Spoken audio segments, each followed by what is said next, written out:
গ্রেফতার হওয়া সুজিত রায় সহ তৃণমূলের কর্মী তুলিকা খাতুনকে থেরাপি পাঁশকুড়া থানার সামনে। কলকাতার গরফা থানা এলাকা থেকে গ্রেফতার। 2021-এ পাঁশকুড়া পৌরসভার 18 নম্বর ওয়ার্ডের বাসিন্দা মানোয়ারা বিবির নামে এক মহিলাকে বন্দুকের ভয় দেখিয়ে তৃণমূল নেতা সুজিত রায় এবং নবিবুল ইসলাম নামে দুই ব্যক্তি আফজাল শাহের বিরুদ্ধে মিথ্যেভাবে জোরপূর্বক বন্দুক ঠেকিয়ে ধর্ষণের অভিযোগ করিয়েছিলেন। রাজ্যে পালা বদলের পর ওই মহিলা মিথ্যে মামলায় ফাঁসানোর অভিযোগে সুজিত রায় এবং নবিবুলের বিরুদ্ধে অভিযোগ দায়ের করে পাঁশকুড়া থানায়। অভিযোগের ভিত্তিতেই পুলিশ গ্রেফতার করে সুজিত রায়কে, যদিও আরেক অভিযুক্ত এখনও পলাতক। খোঁজ চালাচ্ছে পুলিশ। অভিযুক্ত তৃণমূল নেতা সুজিত রায়কে কোর্টের তোলার সময় পাঁশকুড়া থানা থেকে বেরোনোর মুখেই তাকে ঘিরে বিক্ষোভ শুরু হয়। তাকে লক্ষ্য করে ছোড়া হয় কাঁচা ডিম। এমনকি সেই সময় থানার সামনে উপস্থিত ছিল তৃণমূলের এক সক্রিয় কর্মী তথা আইনের ছাত্রী তুলিকা খাতুনকে সামনে পেয়ে তাকেও লক্ষ্য করে চোর স্লোগান এবং কাঁচা ডিম ছোড়ে। রীতিমতো বিক্ষোভের মুখেও পড়ে তৃণমূল কর্মী তুলিকা খাতুন।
না আপনি কেন এসেছিলেন আজকে? আমি এসেছি আমার পার্সোনালি অন্য কাজে। আমি পার্সোনালি আমার কমপ্লেইন দায়ের করতে এসেছি। আমি ল স্টুডেন্ট, নাকি আমি কোনো পার্টিতে আছি। সো এটা বলছে আপনি একটা ভুল করেছেন।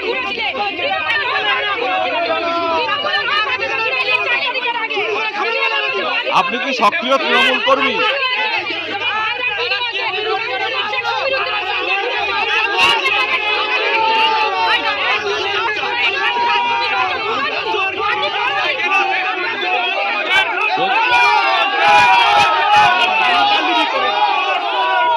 প্রথমত আজ জামাই ষষ্ঠী, জামাইয়ের খাতির করার জন্য ওখানে আজকে পাঁশকুড়া থানা নিয়েছে। অভিযোগটা হচ্ছে উনি 2021-এ একজনকে ধমকিয়ে চমকিয়ে একজন মহিলাকে একটা মিথ্যা ফলস গ্যাংরেপের কেস দিয়েছে ইমরান এবং আমার উপরে। তো উনি অনেকবার ওনাকে বলেছে সুজিত রায়কে এবং নবিবুলকে কি আমি এসব করব। তো প্রচুর ধমকিয়ে ওনাকে করিয়েছে। উনি অনেকবার ওনাকে রিকোয়েস্ট করেছে যে আমি কেসটা তুলে নিব। তো ওনাকে যেহেতু তৃণমূলের সরকার ছিল, কেসটা তুলতে পারেনি। এখন সরকার চেঞ্জ হলে উনি সাহস পেয়েছে, কেসটা উনি উইথড্র করে কে এতে ইনভলভ ছিল সেই নামে উনি থানাকে জানিয়েছে। সেই নামে ওনার এফআইআর হয়েছে। কলিকাতা থেকে হয়েছে। আর সুজিত রায় তৃণমূলের জেলা সভাপতি ছিল, আছে কিনা এখন জানিনি। পাঁশকুড়া পঞ্চায়েত সমিতির সহসভাপতি আছে। সুজিত রায় এত বড় ডাকাত, গুন্ডা, চোর, ক্রিমিনাল, মানে সব কিছু সুজিত রায় পাবেন। ও এত স্পেশালিস্ট গুন্ডা। আর প্রত্যেক ফ্যামিলিকে একটা ফ্যামিলিকেও বরবাদ করেছে। আমার নামে মিথ্যা কেস দিয়েছে, চুরি, ডাকাতি, গ্যাংরেপ, পক্সো, ছিনতাই, অনেক কিছু কেস দিয়েছে। একটাই অপরাধ, সুজিত রায়ের দলের নেতা ছিল আমার ভাই কুরবান, সে মার্ডার হয়েছে, তার বিচার চাচ্ছি। এর জন্যে সুজিত রায় আমার উপরে এত অত্যাচার করেছে, আমাকে আমার মিসেসকে বোম্বে পাঠিয়েছে মিথ্যা কেস দিয়ে। উনি লীলাবতী হসপিটালে ভর্তি আছে, তাকেও ধরার জন্য। হচ্ছে সুজিত রায় হচ্ছে রাজনীতির একটা কলঙ্ক। অনেক বিজেপি নেতার উপরেও উনি মিথ্যা কেস দিয়েছেন, ঘর ছাড়া করেছে। অনেক মানে তৃণমূলের মানে কোথায় থেকেও টাকা তুলেনি, সব জায়গায় থেকে টাকা তুলেছে। বালি, কয়লা, দলের পোস্ট দিবে, টিকিট দিবে, পঞ্চায়েতের পার্সেন্টেজ, অঞ্চলে জেলা পঞ্চায়েত সমিতির জাল সিগনেচার করে টাকা তোলা। উনি যেখানে কাজ যে কন্ট্রাক্টরকে কাজ দিবে তার কাটমানি নেওয়া, এইরকম অনেক অত্যাচার করেছে। কোনো ডেভেলপের কাজ করেনি, খালি গুন্ডাবাজি করেছে, ভয় দেখিয়েছে। ভয় দেখিয়ে লোকের কাছে গাড়ি নিয়েছে, হাওড়ের একজনের কাছে গাড়ি নিয়েছে ভয় দেখিয়ে সুজিত রায়। এরকম প্রচুর কলঙ্ক, আর মিথ্যা কেস দিতে আজ ওর ফল পাচ্ছেও। আমার নাম আফজল শাহ মাইসোরা।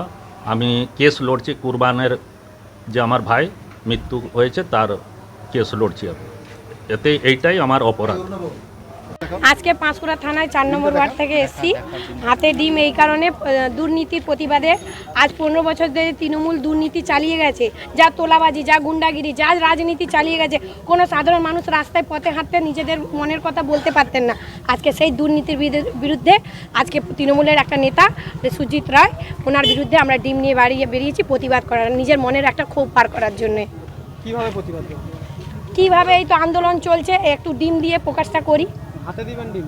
না, কোথায় দেবো দেখি এমটা কোথায় লাগে, আজকে তো জামাই ষষ্ঠী, কি ডিম দিয়ে কি বরণ করছেন? তাই করতে হবে। এখন কিছু নেই, যদি আরও সরকার আমাদের কিছু বলতো, লাঠিবাটি গান্ধীগিরি তো ধরিয়ে দিয়েছে, সেটা তো করতে পারছি না, একটা ডিম দিয়েই করি।